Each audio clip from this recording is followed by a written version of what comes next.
Selamat siang, saya Adinda Ayu Renata dengan NIM B1220210443 dari kelompok kelas N603. Perkenalkan, saya Kristina Disa Putri dengan NIM B1220210441 dari kelompok kelas N603. Perkenalkan, nama saya Marsyam Jailonita Trisula dengan NIM B12 dengan kelompok N605. Saya Salma Priyana dengan NIM B12 2021 dari kelompok N605. Kami dari kelompok Fakultas Ekonomi dan Bisnis Prodi Akuntansi. Di sini kelompok kami akan menjelaskan mengenai hak dan kewajiban warga negara. Baik, saya akan menjelaskan apa itu makna hak dan kewajiban negara. Jadi makna dari hak itu adalah merupakan semua hal yang diperoleh semua orang atau didapatkan. Lalu apa itu hak asasi manusia? Hak asasi manusia sendiri adalah hak yang melekat pada diri setiap pribadi manusia. Dan ada hak warga negara. Hak warga negara itu adalah seperangkat hak yang melekat dalam diri manusia dalam kedudukannya sebagai anggota dari sebuah negara. Nah, lalu hak warga negara Indonesia sendiri meliputi hak konstitusional dan hak hukum. Hak konstitusional itu adalah hak-hak yang dijamin di dalam dan oleh UUD NRI tahun 1945, sedangkan hak-hak hukum timbul berdasarkan jaminan undang-undang dan peraturan perundang-undangan di bawahnya. Nah, hak dan kewajiban warga negara diatur pada pasal 26 dan 27 UUD 1945 yang menjelaskan bahwa pasal 26 ayat 1 yaitu warga negara adalah orang-orang bangsa Indonesia asli dan orang-orang bangsa lain yang disahkan oleh undang-undang sebagai warga negara. Lalu ada pasal 26 ayat 2 yaitu mengenai syarat-syarat yang mengenai kewarganegaraan yang ditetapkan dengan undang-undang. Lalu ada pasal 27 ayat 1 mengenai segala warga negara bersamaan kedudukannya di dalam hukum dan pemerintahan dan wajib menjunjung hukum dan pemerintahan itu dengan tidak ada pengecualian. Dan yang terakhir ada pasal 27 ayat 2 itu mengenai tiap-tiap warga negara berhak atas pekerjaan dan penghidupan yang layak bagi seluruh warga negara. Selanjutnya materi akan dilanjutkan oleh teman saya, Mas. Lalu saya akan menjelaskan mengenai kewajiban secara sederhana dapat diartikan sebagai segala sesuatu yang harus dilaksanakan dengan penuh tanggung jawab. Kewajiban warga negara dapat diartikan sebagai tindakan atau perbuatan yang harus dilakukan oleh seorang warga negara sebagaimana diatur dalam ketentuan perundang-undangan yang berlaku. Kewajiban asasi merupakan kewajiban dasar setiap orang. Lalu, hak dan kewajiban warga negara merupakan dua hal yang saling berkaitan. Hak dan kewajiban warga negara tidak dapat dipisahkan.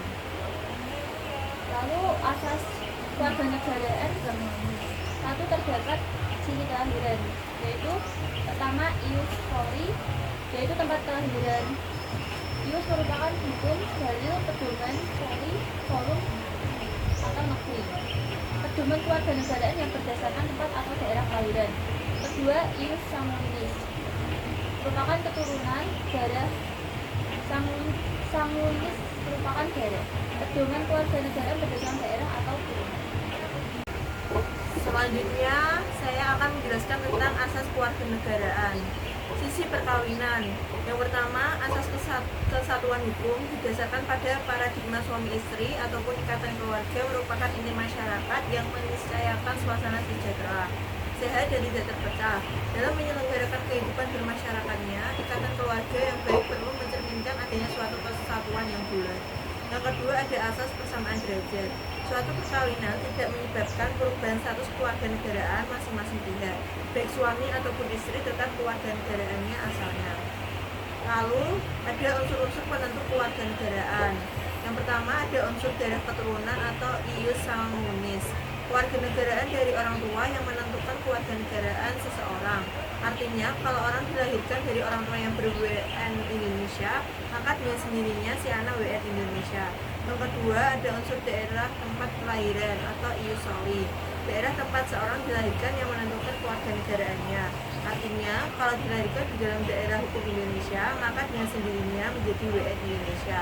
kecuali anggota korps diplomatik dan anggota tentara asing yang masih dalam ikatan dinas.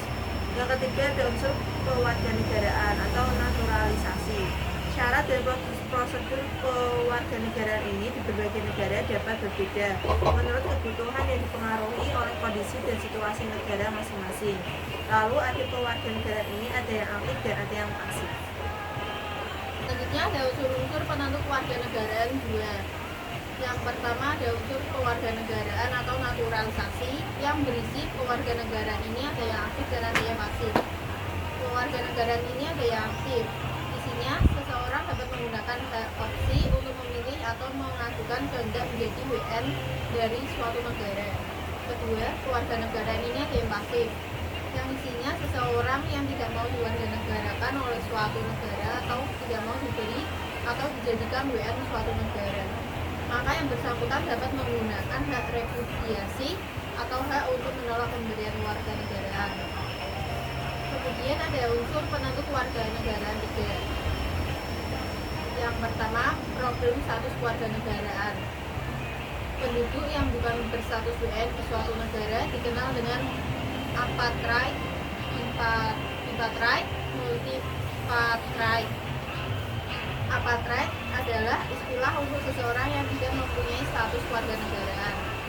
Bipatride adalah istilah untuk seseorang yang mempunyai status kewarganegaraan merangkap di kewarganegaraan. Multipatride adalah istilah untuk seseorang yang mempunyai 2 atau lebih status kewarganegaraan. Sekian penjelasan dari kelompok kami. Kurang lebihnya mohon maaf. Selamat siang. Terima kasih. Terima kasih.